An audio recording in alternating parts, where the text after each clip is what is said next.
Right here with Justin Arvon, head coach of the Greater Beckley Crusaders. Justin, first thing I want to start off with is defensively, you cut off their drives. They really weren't able to get to the rim. Anything they got at the rim was offensive rebounds, and we'll talk about that a minute later. But just defensively, you denied them any good looks. They had to settle for a lot of threes, and they were able to hit some of them early. But they were never. It was hard for them to get into the paint.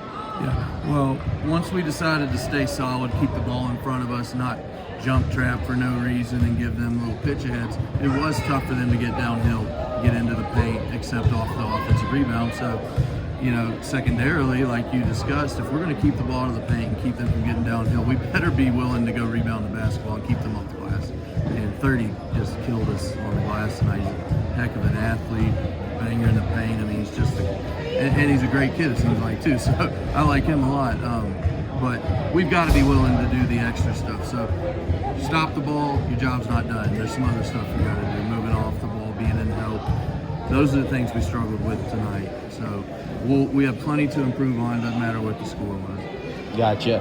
And it seemed like that final 2 or 3 minutes of the first half is when you really started to pull away, because they were hanging around in there. I mean, it was a tie game at 12-12, and then it was about a 7-point game there halfway through the second quarter, and then all of a sudden it gets to 10, and it gets to 13, and before you know it, it starts heading towards blowout range at halftime.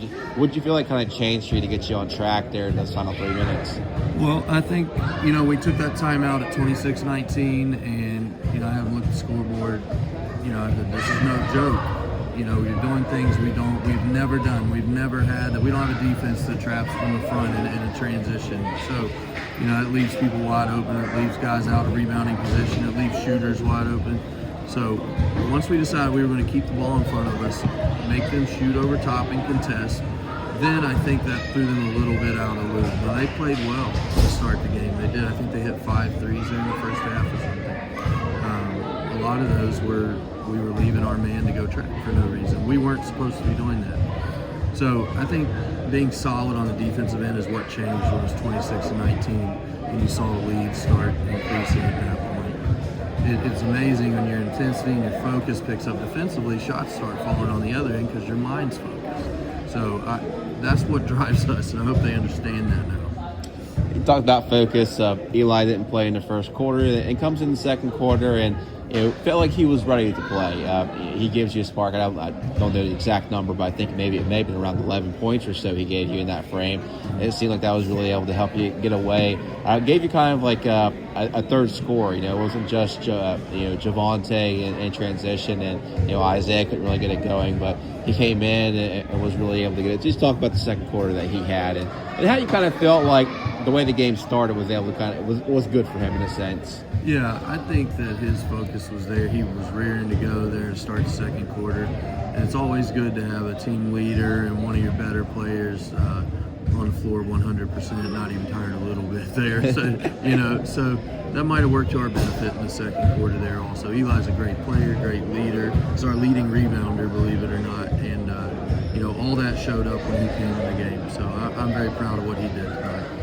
What was the message coming in? Because we talked about it a little bit beforehand, but you come off the loss at Sherman, and you're in position to, you still probably are, to host throughout the region, at least in that top 2 seed range. But that's kind of one of those games that can be a bit of an eye-opener for you, especially at this point in the year. Sure, Sherman's a really, really good basketball team. There's no doubt. I fully expect to see them in Charleston. That loss, I hope, was an eye-opener to our guys. You can't just step on the floor and beat people. Sherman's not historically going down to the state tournament, but they're historically not in single A either. And I think our guys get into the habit sometimes of looking at the name on the schedule and not what they actually bring to the table. And Sherman came out flat out beat us, and they were better than us that night. And what we preached was that game can't beat us Thursday, Friday, Saturday, because we had 3 straight. Well, we did. Now we can't. But that's what we preach. Focus, intensity, and effort. And those things will win you ball games. And we came out sluggish tonight, but I think that stopped in the second quarter. So good that it did. Talk about Talk about the challenges of kind of navigating this stretch, because I mean, you mentioned it, but I mean, Mercer County's already canceled school for Friday, and I'm sure a lot of other schools are going to end up following suit. I mean, there you go. It just seems like one thing after another, and this is the point where you kind of feel like you know what your team is usually at the beginning of February. But if you look at the number of games played, you guys are still kind of like, or most teams really are still in that January phase. You're still trying to figure out, in the sense, who you are and still build that cohesiveness, especially with a team like you guys where, you know, you're replacing a lot of parts. So, just talk about how the snow sort of impacts you and how you try to weather the storm. Well, it does take you out of rhythm, especially on the offensive end. You know, you think you got this game, it's gone. You know, like tomorrow's game, Midland Trail, gone. We've only played 10 times this year. You know, it's crazy to think about. We're in February. Yep. But we're also running out of dates to reschedule some of these. So we've actually scheduled an in-school game even late next week. So we're trying to get creative with our rescheduling and get all these games in. But you're right, it's hard to get in any type of rhythm and regular playing when everything's being canceled. It's just a byproduct. We're playing in winter, man. It is what it is, you know. Not much we can do. Gotcha. Thank you, Justin. I appreciate it.